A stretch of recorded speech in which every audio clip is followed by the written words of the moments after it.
San Diego, they go back to the top of the Western Conference table. They have set an MLS record for points in a season, wins in a season by an expansion side. Hello and welcome into the official SDFC podcast presented by Ford. I'm Kaila Burns-Hefner here with Sal Zizzo and Marvell Wynn for episode 21 of the pod. 21. Look at us go. That's one more than a venti. All right, anyway.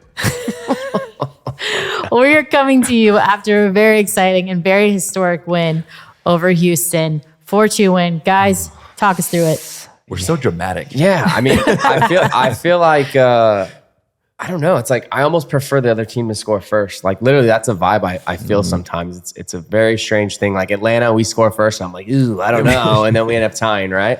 Well, we're 6-8-2 when allowing the first goal. Which is crazy because normally that stat's like a lot lower. Maybe very people don't realize that, but you're almost a 500 team after a team scores first, which is, again, insane.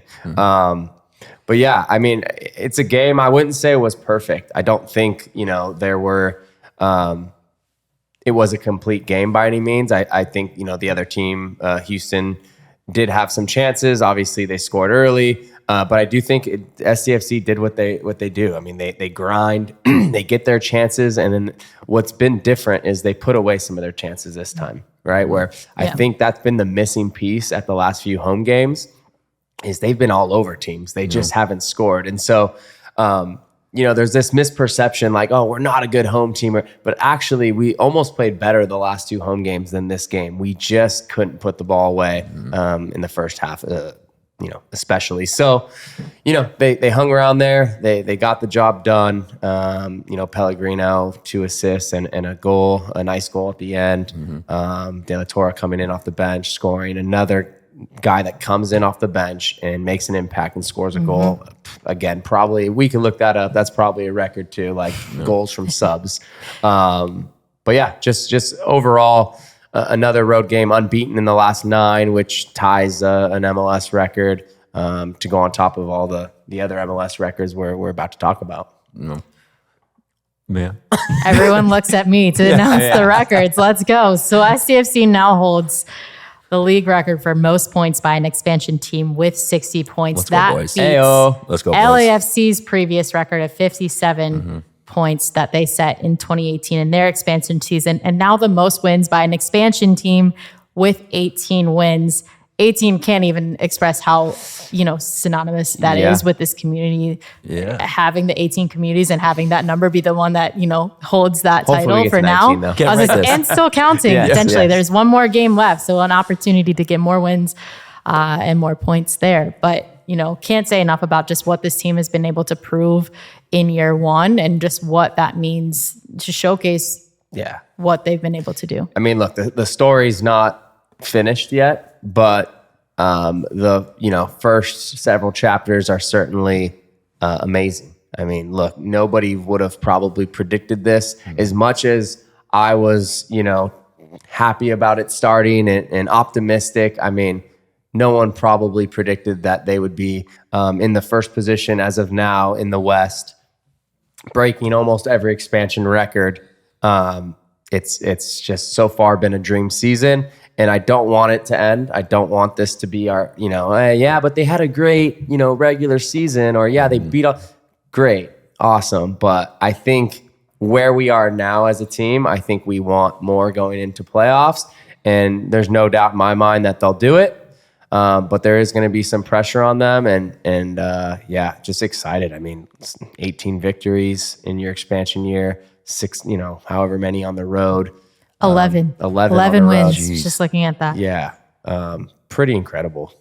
No, that's good. I mean, when you have an expansion side, the expansion sides have gotten better their initial year as it's progressed. Like LA's come out and done well. Atlanta came out and did well. And then St. Louis. Yeah, St. Louis was the previous holder of that wins record was 17. So it makes sense they set that in 2023. So I don't know what the requirements are to have an expansion side or what have you, but ours was we're really young.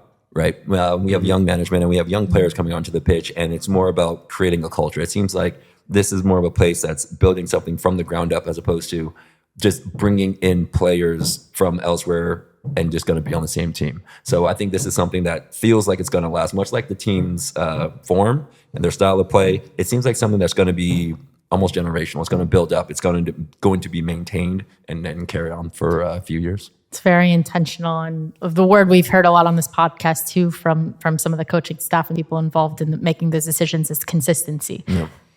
Yeah, just consistent every game, and they haven't looked ahead. They haven't said, "Oh, this is where we want to be at the end of the season." It's like, this is where we want to be every single game, and let's focus on the next one. This one's over. Let's reflect. Let's get better, and then let's worry about the next one. And so, yeah, I mean, honestly, there's not much else to say other than it's just been a wild ride, a wild journey so far, and I don't want it to end. I want them to keep going.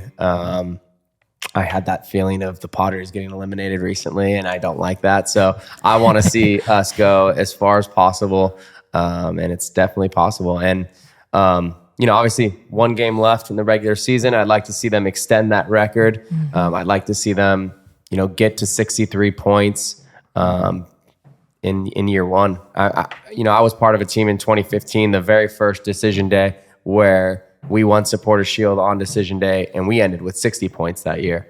So, 63-point season is arguably, very, very good season, and it could have been a Supporter Shield type year. Obviously, Philly locked that up, though. What was the feeling that you guys had that year going into that last game? Yeah, I think we had a similar mentality at San Diego, right? There wasn't any added pressure. We knew what we were playing for, but it was just like, let's just do what we've been doing all year. Focus one game at a time. It was away at Chicago. We had 57 points. Dallas had 57 points at that time as well. We had them on goal differential, so we knew had we won, unless Dallas won, 8-0, I think we were okay. So going into that game, we basically knew we had to win. It was on the road. We score early, and then you kind of hear little rumblings like, oh, Dallas is winning also, or whatever on the sideline, and you're hearing, we got to close this out. And so it became, the last 20 minutes kind of a little bit of a scramble, a little bit of nerves, but we were able to close it out. And I remember that night, raising the shield, and it was one of my core memories as a player. But then we went on and we lost in I think it was the semis that year to Columbus, who ended up losing an MLS Cup. But I think MLS Cup is obviously the ultimate prize, and I think San Diego is still, very much in the running for that. And I'm excited to see how they do in the playoffs. So it sounds like you also had the kind of mentality of just keep putting one foot in front of the other, and then we'll end up a mile down the road. So you think that's the optimal way to go about it is every day, every week in training, it's just, this is our goal for this week, or this is our goal for today. And then once you have all your goals put together, you end up having the big prize at the end. Yeah. Or do you think it's kind of important that some teams have like this is what we're going through, therefore ultimate goal, always keep your eyes on the prize? I disagree with that. I think if you take one game at a time, you'll end there, right? But if you look too far ahead, you're missing all the things the details that is going to take you to that point. And so not only does it help you just through the course of the season, but now every single game going into playoffs feels like every other game, because you're making that game in front of you the biggest priority. You're not looking ahead. So no matter what you're doing, that next game is the most important. And it goes for same in playoffs. You're playing your playoff series, you're focused on that game. If you win that game, and so in the playoffs, it gets exemplified. It's obvious, right? But in the regular season, sometimes you lose track because you're thinking about the next weekend, or hey, oh no, this one, let's worry about in 2 weeks when we play LAFC. No, let's worry about whatever St. Louis now, and let's worry about Nashville, and then let's get to LAFC. And I think you hear about coaches across not even just this league, but across all the different sports. I remember my time covering college football. The best coaches are saying the same thing. Yes, just focus on the absolutely. task at hand, and everything will fall into place. And that's what we hear here. Yeah, no, it's been great, and it's led to them being not arguably, I think personally, the best expansion team that there's ever been in the MLS. And I agree that if they're just focusing on the next game that's coming up, that means what just happened in the previous game can be remedied and worked on that much more the next game, as opposed to, hey, we got to score on here. We need to fix that down the road when it comes to playoff time. No. Instead, it's this hurt us. Let's fix this because we need to prepare for the next game. Yeah. It seems to be the right formula, the right mentality. Sal mentioned it earlier. SDFC is unbeaten on the road for 9 straight games and is 11-4-1 on the road this season, which ties an MLS single season record for most road victories in a single season, set previously by Montreal in 2022 and Miami in 2024. There is an opportunity this weekend to do that again. Not this weekend, sorry, I misspoke. We have a bye weekend, thankfully. We go on the road on the 18th on Decision Day in Portland. So we'll see how that plays out. There's a lot on the line. We will talk about that more in our playoff segment. But first, we want to get to you an interview with DJ Dynamiq, one of our official DJs for San Diego FC for this season. He provides that match entertainment in match. You can find him all over around San Diego. He's performed all over the world. Really excited to get to hear from him. It's the summer sales event with the Ford Groom. Sam, 30 seconds on the clock. The Ford Summer Sales Event. Great time to buy. Correct. What do we have amazing deals on this summer? Ford trucks and SUVs. Is Ford America's all-time best-selling auto brand? Let me think. Yeah, it is. 3 for 3. What do I win? You get to work at the Ford Summer Sales Event. Amazing. I think I was gonna do that anyway. You betcha. Based on Automotive News Almanac historical data and industry-reported sales data from 1909 through 2024 CY. As the official specialty insurance partner of San Diego FC, Palomar offers standalone earthquake insurance that protects property and peace of mind. It's crucial to be prepared. Visit plmr.com or contact your insurance agent for a quote. Palomar, reimagining specialty insurance with innovative, creative solutions. All right, we are super excited to introduce Hector Beltran, official DJ for San Diego FC, also known as DJ Dynamiq. Thank you for having Welcome me. to the show. Thank you. Welcome, buddy. Appreciate it. Thanks for the invite. I'm excited. Yeah, excited to have you on here. And first of all, I just really want to hear from you. Like, some of our fans may know you and know your background, but please share kind of some of the experiences you've had in the music side. You've DJ'd for Bad Bunny, for Drake. See, Canelo is on this list as well. There's some huge names on here. Just want to hear your background. How did it all start for you? First of all, thank you for having me. I'm excited. I've been DJing for almost 20 years. I'm from Mexicali, Baja California, which is about 2 hours east from here, from San Diego. I grew up in the Imperial Valley, Brawley, California. Always into sports, baseball, soccer, boxing. I started DJing at a young age, 17 years old, right when I graduated high school. Started DJing the local bars and, backyard parties in the Imperial Valley. Moved to San Diego in 2008. So I've been here a little bit over 18 years now. So I consider San Diego home.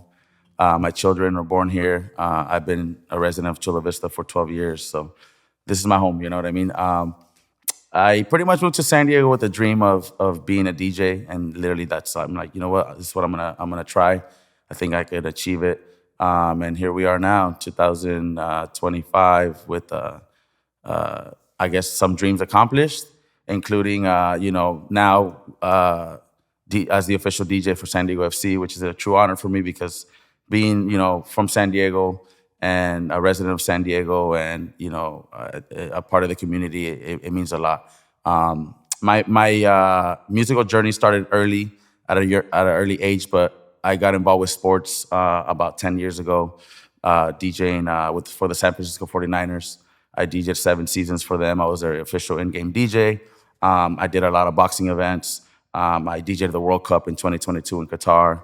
That was a really good experience. So I've been in the sports industry for some time now, and being chosen as one of the DJs for the club in being that I'm from San Diego County, also it means a lot. So very excited, and I'm even more excited because the team is doing great, and we're on a great journey. So it's an honor to be here and for many years to come.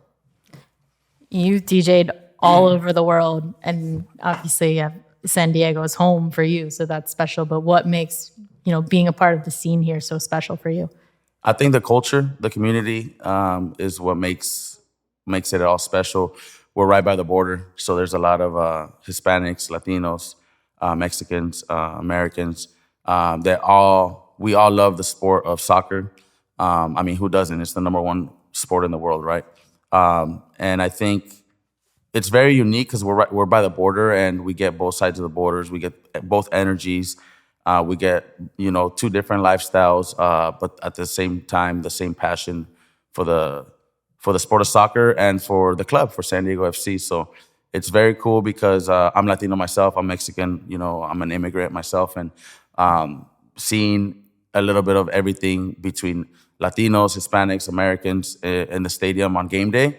We all celebrate the sport of soccer in the club, so it's a very unique and amazing situation to be in. So, how did the opportunity with SDFC come about? Like, did they approach you, or okay? Let's see. So, a good friend of mine by the name of Ricky. Shout out to Ricky. I was having dinner in Cabo. I remember it was spring break last year. I was having dinner. I was out there DJing some spring break events. And amongst the table was Ricky, and Ricky was like, "Oh, where you from?" Small talk. And he was like, he's from the Bay. So he's like, "Oh, wow, you DJ for the 49ers. That's cool." He's like, "You're from San Diego?" He's like, "Have you heard of San Diego FC?" I'm like, "Yeah, actually, I've been in contact with them here and there." Next day, he connects me with Tom Penn, our CEO, and the rest is history. Tom Penn, pretty much, I want to say I got handpicked by Tom Penn, and I want to salute him and shout out him and everyone involved that has made this journey possible. But yeah, Tom Penn pretty much made it happen, and I've been here since then. You know what I mean? Like, from one day to the next, we got on an email. Tom Penn replied right away, connected me with Paul, and Paul connected me with Seb, and then we just kind of, we've been here since. So, I guess my resume and being from San Diego and being, Hispanic, I think it was a perfect marriage for myself to be involved with the club, For sure, yeah. Yeah, go ahead. So SDFC's whole thing, we have that partnership with TJ and all that stuff, bridging Mexican culture and American culture. Your music kind of has a blend of a bunch of different things. So how does it feel not only being a part of an organization that also has the same views as you, but you're also here at the beginning. You're here to help begin something that's going to be around for generations. And I mean, that's got to be kind of exciting, the way you do things in the stadium, outside the stadium, and even around San Diego. Yeah, it's very exciting, and I really love and admire how San Diego FC gives back to the community and how gets the culture involved in the city of San Diego, Chula Vista, Oceanside, North County, you name it. Oceanside. It's yes, beautiful. It's a beautiful thing because I repeat this to many people within our organization, and I say it like we're hitting it out of the ballpark. Like it's a home run every time. Like everything's done right, and it's very exciting. And I'm not just talking about game day and game day experience. We'll get to the game day experience in a second, but I'm talking about everything leading up to game day, before game day, how we're getting like the merch of the match involved, how we're getting local community involved, how we're getting local vendors and local businesses involved, how we're getting kids involved. And it's a beautiful thing because at the end of the day, the sport of soccer is bigger than just a sport. You know what I mean? I feel like it's a celebration between, people of all ages and all different traditions and from different communities. And I think San Diego FC is, out of all, and I watch a lot of soccer. I want to say it's one of, if not the most, the team that celebrates the most community and is impactful with Latino and American heritage and all that. So I think it's a beautiful thing, and it's an honor to be a part of, for sure. Yeah, it feels more like a family. I would absolutely say that kind of feels like the Mexican side of things. It's very familiar. It's everyone comes together and everyone celebrates together. So, I felt the same way. I'm glad to hear that from you too. 100%. You're a big soccer fan. You've probably experienced a lot of different game day atmospheres. What makes San Diego's different? The energy, for sure. The energy. I just feel like San Diego is a very underrated city when it comes to sports. We can get into the sports history in the past, but we'll sit here for another hour talking about that. But San Diego is very passionate. We're very passionate. Our fans are very passionate. We're very diehard. You slap a logo of a team, and it's like, all right, that's my team. That's what we're doing. I've already seen people getting San Diego FC tattoos. There's a lot of San Diego FC You know what tattoos. I mean? So it's like, our fans, our community, and our culture, we're diehard, and I think we're gonna ride or die for any team that we're a part of, that's involved with the city. So I think what makes us different is that, and also just the energy on game day. we bring it. Whatever. We could be up, we could be down, we could be tied, we could be trailing. We could probably not even be in playoff picture, and we're still gonna be going crazy. Shout out to the supporter section too, because that's a very unique. So my DJ setup is right behind the supporters, so I get to like kind of be interacting with them, and it's pretty cool. So I think it has a lot to do with our supporters. It has a lot to do with our fans. I mean, it doesn't matter if it's a Tuesday game, a Saturday game. If we're competing against another sports team that also has a sold out game, all the games are full.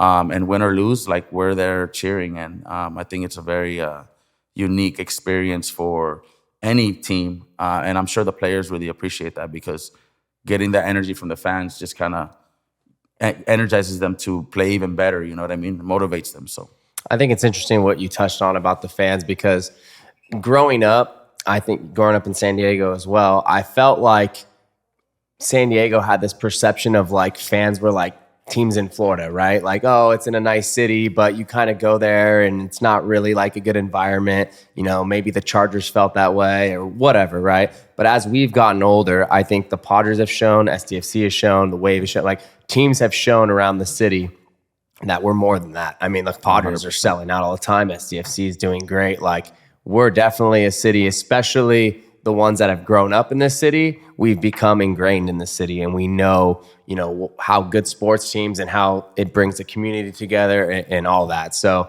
I just found it interesting, the growth from the perception that there was when we were probably younger growing up and to where it is now is unbelievable.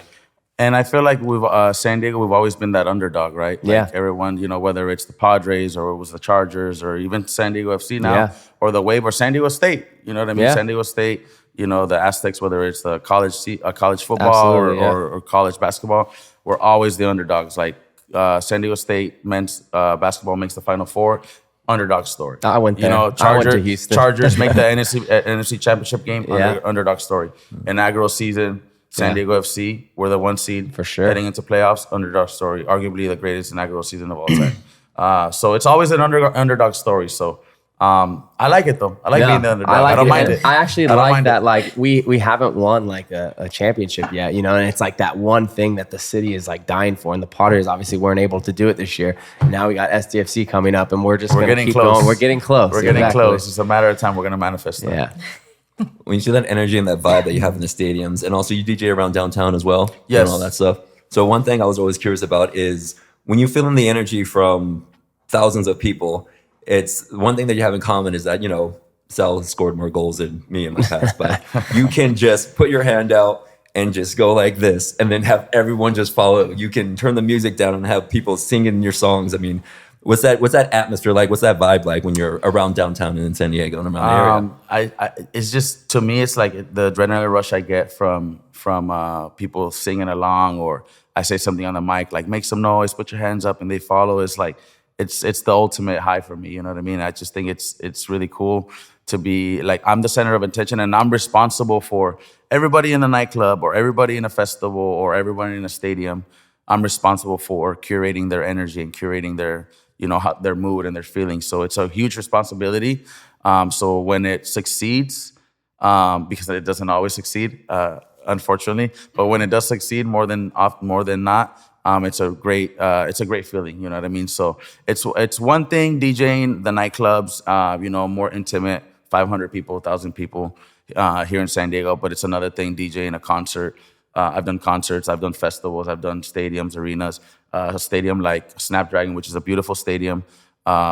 It's amazing for when you hear a crowd of 30,000 people roar, you know what I'm saying, or sing along, or I say something on the mic and everybody gets, you know, really turned up, and it's really unique experience, and it's fun. It's fun. So I wouldn't trade it. I don't take it for granted. I wouldn't trade it for anything. Did you ever have to, like during a set, whatever, you know, maybe they're not feeling whatever, and you have to pivot, you have to change tactics, you have to change formation? Always. It's like a quarterback. You have to audible. You know what I mean? You have to audible at all times. You have to adapt. It's all about reading the crowd, and it's all about the people. It's not. So you don't have it like prepared beforehand? No, never. Oh, wow. I mean, I have an idea of what I would like to play, but you just go with what's working. What's flowing, I'm gonna try this, and if it's working, I'm gonna stay in that pocket, you know what I mean? And if it doesn't work, all right, let me get out of it and try something new or go back to what was working. It's like a quarterback. You're always, it's like a playbook, you know what I mean? So interesting. I would say that there is a lot of DJs that probably stick to a script or a certain playlist, but I don't like to do that because it's just, you're stuck. And if it doesn't work, what do? You know what I mean? So I go off of always the energy, crowd reaction, and then even like a lot of DJs don't take requests. Like people come up to me on game day and they say, hey, can you play this? And I'm like, you know what? That's a good request. Let me go ahead and throw it in. Good. Or hey, can you play this? And I'm like, it's not the best version, but let me play a version that's a remix that caters to the stadium and it has more energy. So I try to involve a lot of the fans as much as possible as well. Yeah, no press play, walk away, DJ. Never. No. Trying to keep the DJ culture alive because, you know, AI eventually might want to take over us in our industry. So taking over everyone. Over everyone. When they came to you and they was like, all right, you're now responsible for being the in-match DJ, creating the atmosphere for what hasn't existed here before, for at least for the MLS. What like responsibility did that bring to you, and like what kind of joy do you get out of being a part of creating something from the ground up? Honestly, it was a true honor. Like, I feel like I made a lot of DJs proud. I feel like I made a lot of San Diego locals proud because, you know, it's our inaugural season. It's never existed. And for me to be the chosen one, like I felt very honored, very grateful, very thankful. And I remember I did a video in the beginning of the season when they introduced Beto and I. Yeah, I remember saying, I remember saying, like, don't worry, like San Diego, I'm not gonna let you down. Like, I promise I'm not gonna let you down. Like, you know, I've been here almost 20 years now. I consider myself a resident of San Diego. My children are born here. And I know the culture, I know the community, and I know what the people like and do not like. So I will always push for community, I will always push for culture. So I felt like a big responsibility, but I didn't feel the pressure. I felt like I got this. I felt like I was made for this moment. And I feel like I've been doing a pretty good job of fulfilling and stepping into those shoes, you know what I mean? So I had tremendous joy for sure. I remember calling my mom and my brother, because my brothers are diehard soccer fans. Me and my brothers, we have a chat about international soccer, MLS, La Liga, you know what I mean? And they were just like, wow, like, that's crazy. Like, you're really doing it. Like, it's one thing for you to DJ for these big artists like Bad Bunny, Fuerza Regida, and another thing to DJ, you know, San Francisco 49ers and World Cup, but you're doing something that's in your community on an inaugural season. Yeah. It's where you feel the connection to that city. Yeah. Exactly. So for me, it's been one of my ultimate dreams achieved, and I'm excited to continue to grow with the team and the community of San Diego. Have you had a moment up there where you stepped back and just kind of looked around and you're like, wow, like this is everything? There's been a few. Definitely the very first match, the inaugural match. That one was a huge one. The next one was when we played and beat LAFC. That was a big one because obviously I think they were the recent champions. We were not supposed to win that game on paper.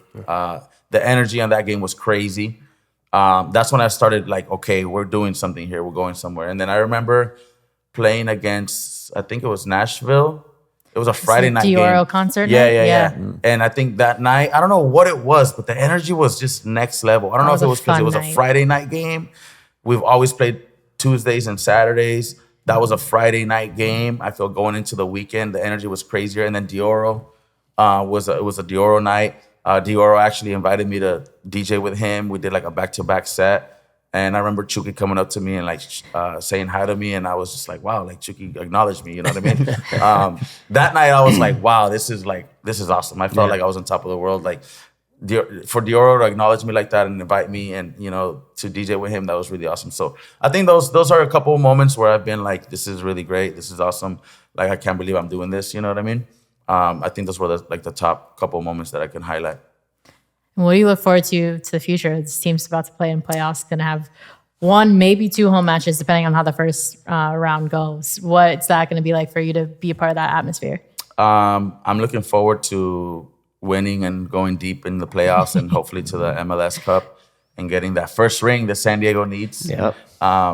That's what I'm looking forward to most. And obviously DJing the home games. I mean, hopefully we do get 2 home games, or, you know, or maybe we sweep and we don't have to come back here. But it sounds like there's going to be a couple home games, and I feel like I'm a big part of the energy because player warm-ups and fans, curating their energy and the way they're gonna be vibing for game day. And as you know, our fans are a huge part of the game.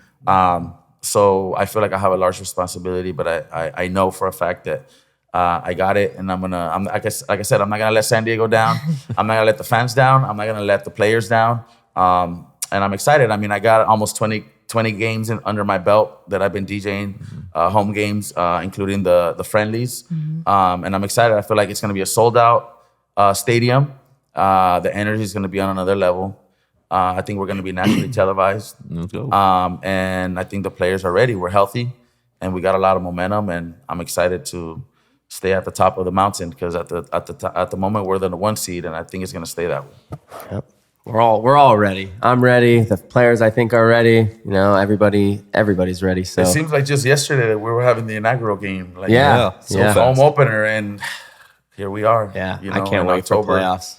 Yeah, getting close to the end, and thank God that we're here. In the playoffs at the 1 seed. I mean, I don't think a lot of us, maybe the players and the coaches knew the expectations that we could have, but I know me personally, I was like, you know what? I think we could push for a playoff spot, but 1 seed is pretty amazing. Yeah, hopefully it holds up. A few teams have some games in hand, so it'll be interesting on decision day. Yeah, it's a big weekend. We'll talk about that a little bit in the next segment. Give you all the info on what that potential seeding could look like, but could be a few different scenarios. Could be a few different just got to get this scenarios. W next weekend. Yeah. Still, and that'll help. That'll help. There it is.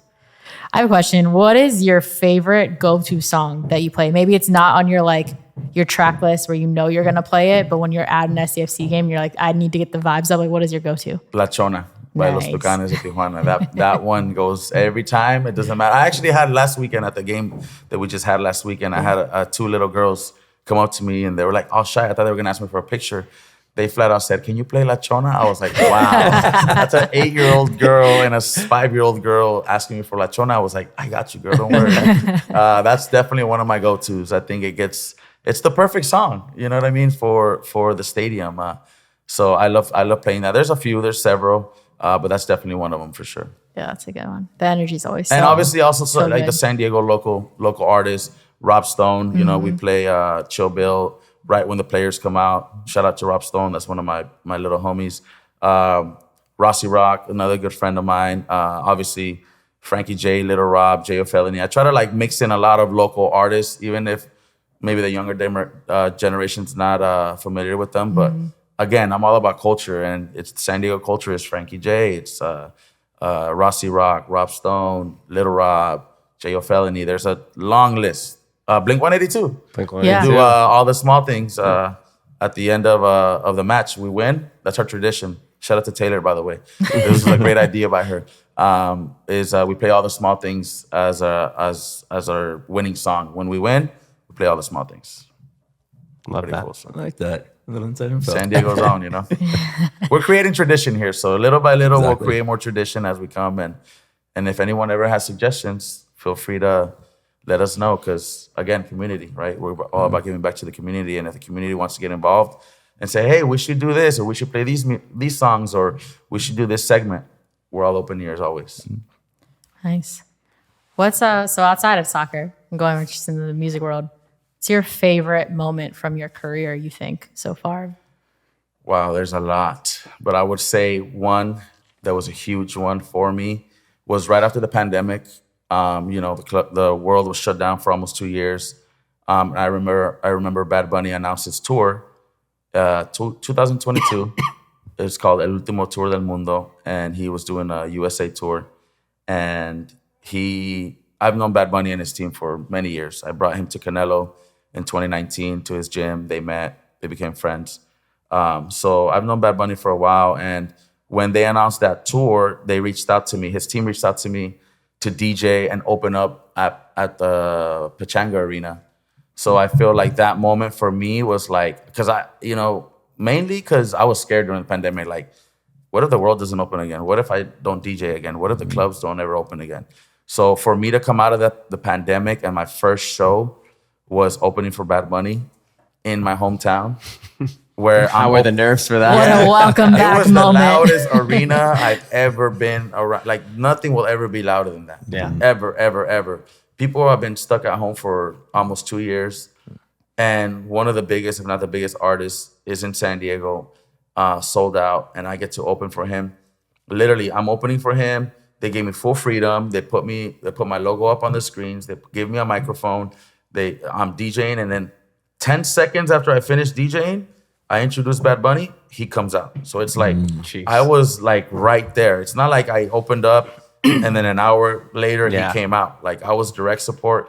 So that, I remember like choking up and tearing up that day. I was like, wow, like, okay, we're back.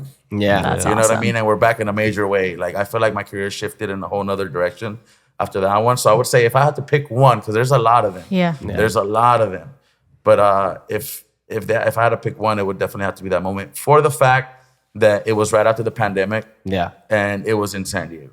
You know what I mean? I think that for sure would have to be my number one moment of Like my a career. 2-year build-up release. Yes. Yes. People just trying to get back out there, trying to have some Yes. fun again, and then it's just Yes. an explosion of excitement. Explosion of excitement. I remember that entire year and that entire summer was just, every weekend was like New Year's Eve and Halloween weekend. Everyone was just outside. Everyone was having a good trending. time. Yeah, exactly. Everyone was just not on their phones. Everybody was just dancing and having a blast. And it was a great experience. It was a great year. That's amazing. Well, maybe we can top that in the playoffs. I think If we win MLS Cup, it'll be I like think that's gonna It'll be just like that we've been moment. when waiting we for raise that MLS Cup and we get them rings. I 60, think that's 70 gonna years be waiting for it. that's gonna be the number one moment for sure. Because that was 3 years ago, going on 4. So I think we're due for a bigger moment. We gotta elevate every year, right? Of course. Well, thank you so much for the time. Thank you, We guys. really appreciate you coming on and for everything that you do for this club. 100%. You can find him at DJ Dynamiq on Instagram. Any you. other plugs that you wish to share? But DJ Dynamiq, I have a vlog out on YouTube. You can find me on Instagram, TikTok. Hopefully start a podcast here soon and more music on the way. And don't forget, you can catch me on game day every home game, San Diego FC, in-game DJ Dynamiq. Thanks for the love. San Diego FC, Chrome Azul. Muchas gracias. Let's go. flow with us. Flow with us, baby. Thank you for watching. Single match tickets for San Diego FC's Audi 2025 MLS Cup playoff matches are on sale now at sandiegofc.com/playoffs. Fans can secure their seats to witness the club's first postseason run and be a part of this milestone moment in San Diego soccer history. 2026 SDFC season ticket members receive guaranteed access to purchase playoff tickets with the best value and best seats. Fans interested in becoming a season ticket member can visit sandiegofc.com/memberships for more information. Fans can learn more about tickets, playoff format, and more by visiting sandiegofc.com/playoffs. Hey everybody, this is Darren Smith. I host a radio show called SDFC Midweek Live. You can hear it Wednesday nights, 6 o'clock on San Diego Sports 760 and anytime on the iHeartRadio app. Join me, Adrian Garcia Marquez, Warren Barton, SDFC players and staff. It's the only hour on local radio dedicated 100% to San Diego Football Club and the beautiful game. All right, welcome back in. It is time to talk about the playoffs. This is our third iteration of our playoff segment. Do it. As we are getting ready for, as you were mentioning earlier, Decision Day and the importance of what that is. That is on October 18th. That is the final regular season games for all teams across the league. And that's really going to give us a good picture of what playoffs are going to look like. So, Yeah, look, I mean, I think you got all the Eastern Conference teams playing at 3 p.m. Western time, and then all the Western Conference teams playing at 6 p.m. It's pretty unique to the MLS. Marv and I had to look it up. When was the first kind of decision day in the MLS? And it turns out it was in 2015 when the New York Red Bulls won Supporters Shield. I had an assist in that game to Bradley Wright Phillips, who put us ahead. But yeah, no, I mean, it's a unique thing, I think, in any sport, really, because it's been always done, overseas in European soccer. But you don't really get that in American sports where everybody's playing on the exact same day. So it's unique because there's so much movement within the table on that last day. You can put up one of those live standings where it's just like teams are just constantly moving based on who scores, which is always like really fun and cool to watch. As a fan and as a viewer, that's got to be so fun to be able to experience that. I hardly, from having a working position during games, get to experience that. You're just getting the message updates of like, this is the scenario, this is what's happening now. This team, and you're like, but I bet that's really cool experience for fans to be able to be a part of. Yeah, absolutely. I mean, and then you see it in the Premier League, right, where it's like teams are jumping, and obviously in the Premier League, it goes more into like the seating is like huge, right, for money and for Champions League seating and all that. But for the MLS, it's that little bit down because it's more for the playoff seating, because in American sports and in the MLS, the playoffs is everything. Well, you've already touched on it a little bit. The Eastern Conference teams, those postseason teams are set. It's between Philadelphia, Cincy, Miami, Charlotte, NYCFC, Nashville, Orlando, Chicago, and Columbus. All of their teams on that side of the conference have been eliminated. The Supporters Shield obviously went to Philadelphia after their result over last weekend. So congratulations to them. But, seeding for that side is still up for grabs on decision day. And the Western Conference, it looks a lot different. Yeah, it's a mess. That's tight. Talk us through just what are some of the different scenarios for what we could see on the Western Conference with teams that have games in hand. So actually, LAFC is about to play Wednesday, so the 8th and the 12th, to make up those games in hand. So that every team on decision day will be, playing their final game of the season.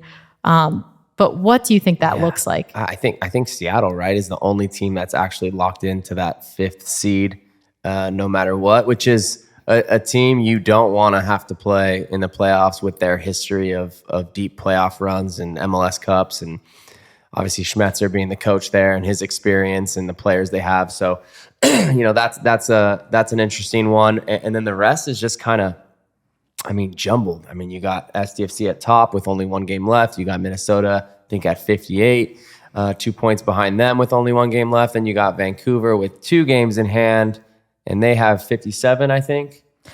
Yeah, I think they have 57. So if they win outright, they could potentially put a wrinkle in it. So, and then you got LAFC, they have a few games in hand as well, and they could leapfrog up there. So the top 4 is really a coin toss. I think we'll know more after this weekend, after LAFC plays a few games. So it's going to be interesting down to the end. And then you got obviously Austin in the mix, Portland.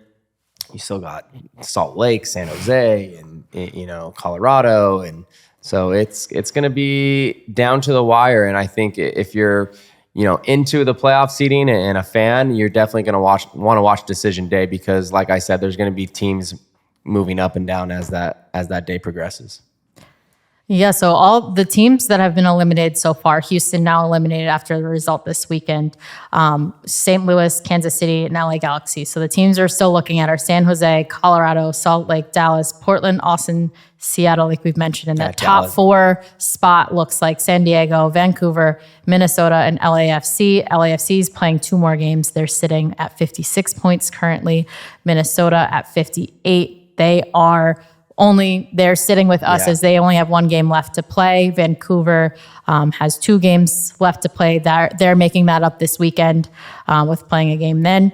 And, we've already mentioned LAFC with the 2 games this Wednesday and Sunday. It's gonna be interesting. So LAFC still has 3 games left in the season. Correct? Yep. Okay. And so, it's going to be interesting. And they're looking like they're flying on all cylinders with Sun and Boanga having a great partnership up top. That's a team that, it would be someone I don't want to run into early in the playoffs, but obviously certainly at the end, you're going to have to play every team eventually if they're doing well. So it's going to be interesting. Literally, I think it's going to be cool. Hopefully SDFC can get past that first round where they could potentially play 2 games at home, hopefully just 1, because they'll take care of the one at home and then take care of the one on the road.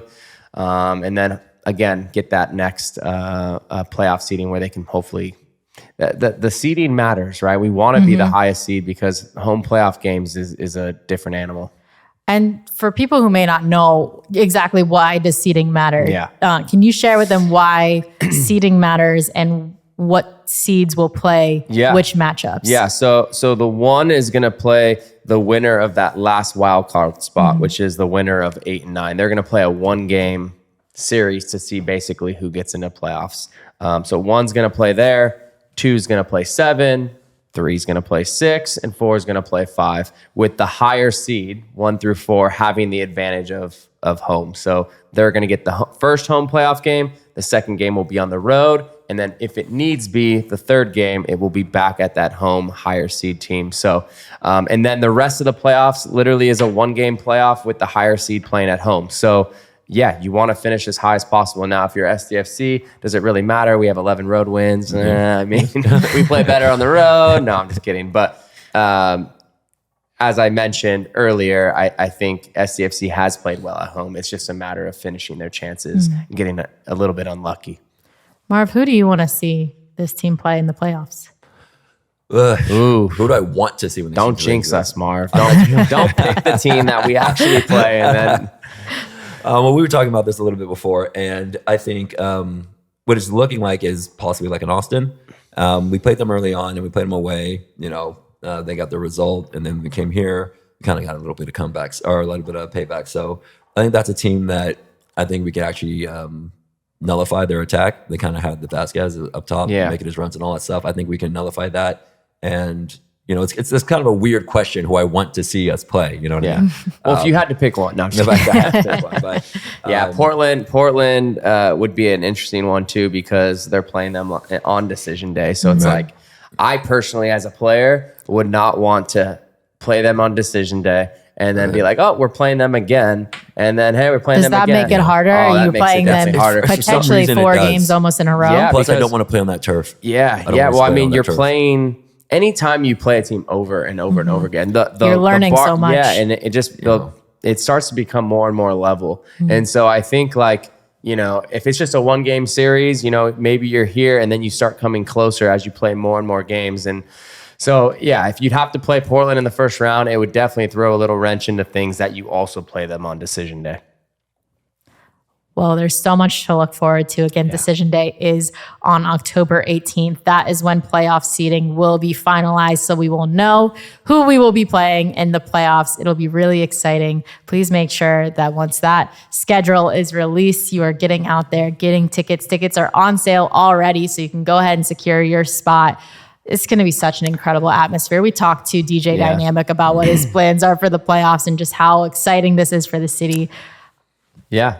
Just to touch on like the atmosphere for the playoffs, and we're not quite there yet, but Marv, like you've played in a lot of playoff games. Like, can you explain kind of that like all or nothing or do or die type game and what that feels like?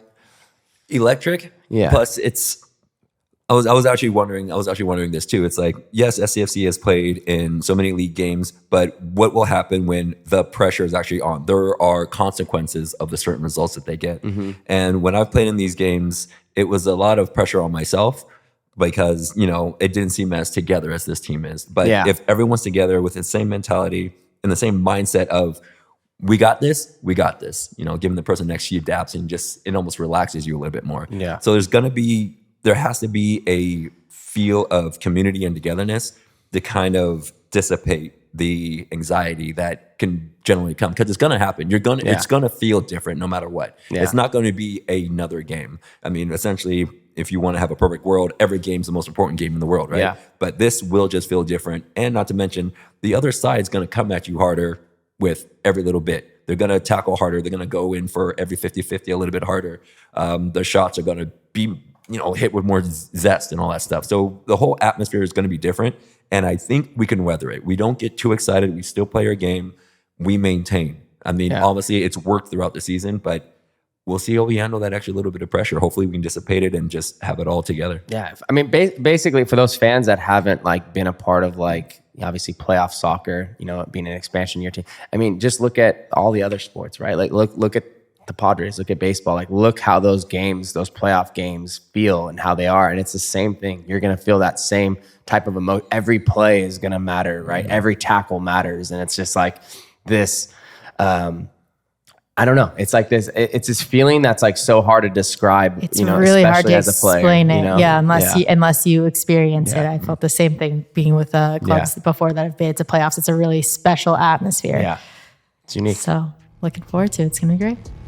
Thank you guys so much for listening to this episode of the podcast. Again, you can find us wherever you listen to or watch your podcast. We're also on YouTube. Thank you so much for all of your support through 21 episodes of the pod. We will continue to bring you more coverage as we go through the playoffs and the final game of the regular season. Let's do this. Let's go. Both of us.